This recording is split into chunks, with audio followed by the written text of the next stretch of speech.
Elira, aqldan ozay deyapman. Sen qanaqasiga Marko Beritinning qizisan? Qanday hammadan berkitib yurding buni? Sekinroq gapir. Atrofdagilar eshitib qoladi hozir. Men boyligimni oshkor qilishni xohlamayman. Nima deyapsizlar? Tushunmayapman. Marko Beritinning qizi deysanmi? Hazilmi bu? Xo'y, o'z ko'zim bilan ko'rdim. U dadasi bilan qimmatbaho mashinadan tushib meni do'konimga kelishdi. U dadasiga quyib qo'ygandek o'xsharkan. Nega voqliroq aytmading? Sen hali hammani ahmoq qilib yuribsanmi? Yaramas qiz. Qiziq Valeriya. Kim unda? U shunchaki meni niqobimda yuribdi. Men boyligim uchun emas, shunchaki o'zimni qadrlaydigan do'stim bo'lishini xohlagandim. Faqat bu sirni hech kim bilmasin. Vaqti kelib hamma bilib oladi. Men senga bir sirni ochaymi, Anna? Qani eshitaylikchi, qanday sir ekan? Faqat bu sirni hech kimga aytmaslikka va'da ber.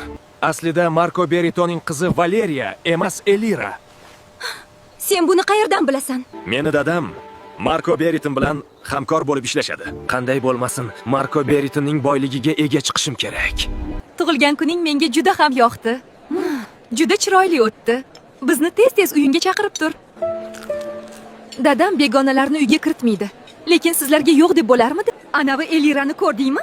Biram senga hasad qiladi-ey. Shundoq qarashlaridan bilinib turadi, ovsarni. Hurmatli o'quvchilar, sizlarga katta yangiligim bor. Kelayotgan shanba kuni kollejimizda bol bo'lib o'tadi. Bolga juft bo'lib kelish talab etiladi. Bu kollejimizning an'anasi. Balda kollejimizning go'zal malikasi aniqlanadi.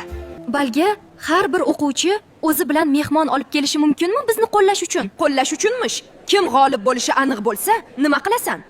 Bemaza yaqinlaringni balga yetaklab kelib, "Bal jonu dilim, unda tezroq tayyorlanish kerak. Birinchi navbatda hammani og'zini ochib qo'yadigan oqshom libosi olish kerak." Voy, dugonajon, qara, juda ham yarashdi. Senga yarashmaydigan narsani o'zi yo'q. Adashting. Menga faqat shunaqa brend, qimmatbaho kiyimlar yarashadi. Buni narxi buncha qimmat bo'lmasa, shuncha boy bo'lib turib bitta ko'ylak olib bersa nima? Boyligi kamayib qolarmidi? Kimlarni ko'ryapman? Yana o'sha sho'r peshona qiz va uning telba dug'onalari. Sizlarga kim qo'yibdi butikdan kiyinishni? Dug'onalarimga til tekkizma. Har qalay ular manavi dugonalaringga o'xshab pulim uchungina atrofimda parvona bo'lishmaydi. Diding chakkimas-ku. Otangni necha oylik ishlab topgan puliga olmoqchisan? Nima? O'zing nimadir xarid qildingmi o'zi yoki shunchaki aylanib yuribsanmi? Butun do'konni sotib olishga qurbim yetadi. Men senga hozir ko'rsatib qo'yaman.